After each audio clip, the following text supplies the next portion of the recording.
Donc, qu'est-ce que j'avais prévu d'autre? J'avais prévu l'exercice B,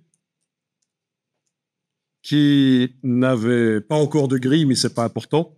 Et donc, l'idée, c'était, je vous l'ai dit tout à l'heure, c'est que j'avais fait un cercle de 60 cm, je pense. Je vais le faire apparaître à palette de transformation pour revoir les dimensions.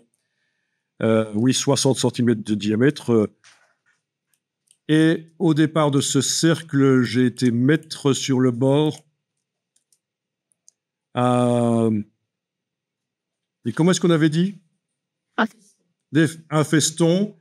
Ça peut aussi servir pour autre chose, pour les collages, les raccords, non? Ce genre de choses qui débordent sur des pièces de tissu? Non.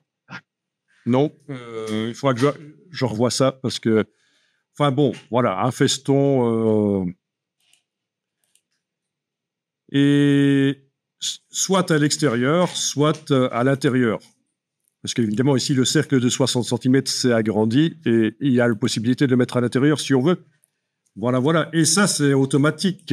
J'ai juste rapidement, en moins de 3 minutes, créé un cercle. J'ai supprimé la moitié du cercle, j'ai obtenu un demi-cercle. Dans la palette des formes de Illustrator, j'ai déplacé le demi-cercle. Il est devenu ce qu'on appelle une forme de motif. Ce que vous voyez là, c'est... Ben, je vais double-cliquer dessus, comme ça vous voyez.